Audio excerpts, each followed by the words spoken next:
اب بعض لوگ ہیں بچے تو پڑھ رہے ہیں لیکن چچا نہیں پڑھ پائے، ان کو نہیں پڑھایا، تو بڑوں کے لیے اپنا انتظام کرو، اور اس کا سہل طریقہ میں عرض کرتا ہوں، کسی شخص کو تجویز کر لو اور بڑے لوگ 10 20 30 25 گویا کہ وہ بن جائیں طالب علم، اور بھائی جیسے اپنی ضروریات کے لیے خرچ کرتے ہو، بیمار ہو جاؤ تو اس کے لیے کتنا خرچ کر دیتے، تو جہالت کی بیماری دور کرنے کے لیے بھی تو خرچ کرو، کچھ آپس میں چندہ کرو، کسی شخص کو مقرر کر لو، 1 گھنٹہ 2 گھنٹہ جتنا موقع ہو اس وقت جگہ مقرر کر بڑے لوگ پہنچو، تھوڑا ہی خرچہ سرکے میں انتظام ہو جائے گا، اور دین کی بات سیکھنا شروع کرو، کیونکہ مجھے بھائی زیادہ دیر بات کرنے کی بھی اجازت نہیں ہے، 20 منٹ ہے، ابھی 10 منٹ ہوئے ہیں، ایک بات یاد آ گئی، یہی کا ہردوئی کے اطراف کا قصہ، کوئی پڑھنا چاہے تو کس طرح پڑھ سکتا ہے جی۔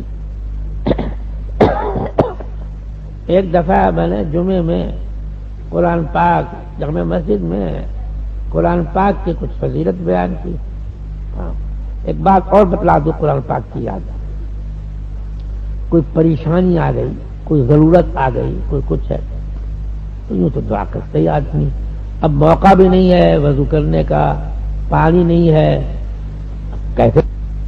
قرآن پاک جب ختم ہوتا ہے اس وقت تو دعا قبول، اس کو سب جانتے ہیں، لیکن نہیں، تلاوت کے بعد بھی دعا قبول ہوتی ہے، بس میں بیٹھے ہوئے ہیں ویسے ہیں، کچھ پڑھ لو، الحمد شریف پڑھ لو، قل هو اللہ شریف پڑھ لو، قل اعوذ برب الفلق پڑھ لو، قل اعوذ برب الناس پڑھ لو اور دعا کرو قبول ہوگی، یہ بڑی فضیلت ہے قرآن پاک۔ تو جمعے میں بیان کیا اور قرآن پاک کی فضیلت کتنی ہے، میرے عزیز و دوستو، میں دیکھو اللہ کا کلام ہے، کسی کی رحلت ہو جائے، انتقال، ایک شخص تو قل هو اللہ شریف 3 دفعہ پڑھ لو، ایک قرآن کے برابر ثواب ملے گا پڑھنے والے، وہ اس کو پہنچا دو، اور یہ ثواب مردوں کو تو پہنچاتے ہو، زندوں کو بھی پہنچتا ہے، زندوں کو بھی تو دے دو بھائی، بعض لوگ کہتے ہیں بھائی ایک قرآن پاک پڑھ کے ہم کو ثواب دے دو، اپنا پہنچا دو، زندگی یہ بھی بھائی قرآن پاک کسی نے پڑھا اس کو ملے ثواب، ملا نیکی ملی، وہ کہتا ہے اللہ یہ ہمارا جو ثواب ہے یہ فلاں کو دے دیا جائے، منتقل ہو جائے کہ نہیں، ایسی قرآن پاک کی بڑی فضیلت ہے۔ اور ایک بات یاد آ گئی قرآن پاک کے اوپر، انسان میرے ایسی تو دوستو کاروبار معاش اسے کہتے ہیں، اپنے پیٹ کے لیے، اپنے بیوی بچوں کے متعلقین کے کھانے پینے کے لیے کوششیں کرتا ہے، تدبیریں کرتا ہے، مختلف ہمیں اب تک نہیں ملا بھائی کسی کے فلاں پیشہ کرے، فلاں ہنر کرے تو ضرور کامیابی ہوگی، لیکن ایک بات بتلا دی، ایک کام کرو تو پھر کامیابی ضرور ہوگی، روزی میں تنگی نہیں ہوگی، سورہ واقعہ پڑھ لیا کرو مغرب کے، سورہ واقعہ دیکھیے، معاش کہتے فاقہ نہیں ہوگا اس کی برکت سے، تنگی نہیں ہوگی، کھانے پینے کی زیادہ ضرورت ہوتی، جب اس کا انتظام ہوگا تو اور چیزوں کا بھی انتظام، اور بیماری پریشان، اگر یاسین شریف پڑھ لیا کرو فجر کے بعد تو دن بھر کے کام آسانی ہے، ایک مشقت کے ساتھ کام کرنا، ایک آسانی کے ساتھ، اور سورہ ملک پڑھ لیا کرو عشاء کے بعد تو پھر اس کی برکت سے قبر کی منزل آسان ہو جائے گی، اس کا نام ہی منجیا ہے، نجات کرنے والی۔ یہ اس لیے بتایا قرآن پاک پڑھنے کے فائدے، اس کا بھی ایک طریقہ رکھنا، ویسے سورہ واقعہ اب نازلہ پڑھنے والے حضرات کہاں پڑھتے نظر آتے ہیں، کہتا ہوں یاد کر لو جی، کیسے یاد کر لے، 1 منٹ خرچ کرو، 1 منٹ سورہ واقعہ یاد کریے، اور اس کا نمونہ دیکھنا ہو، فجر کی نماز یہاں پڑھ، کیسے کیا کریں گے، امام صاحب یہاں اسی 1 منٹ میں سورہ واقعہ، سورہ ملک اور الف لام میم سجدہ یہ حفظ کر لی، کن لوگوں نے؟ جو حافظ نہیں تھے، جو بچے. اس کی صورت کیا ہے؟ نماز کے بعد کتاب ہوتی ہے، کہیں کچھ ہوتا ہے، پہلے کر لو یہ اچھا ہے، کیونکہ لوگوں کے پاس وقت کم ہوتا ہے، وہ بیٹھ سکتے ہیں. امام اعوذ باللہ بسم اللہ پڑھے گا،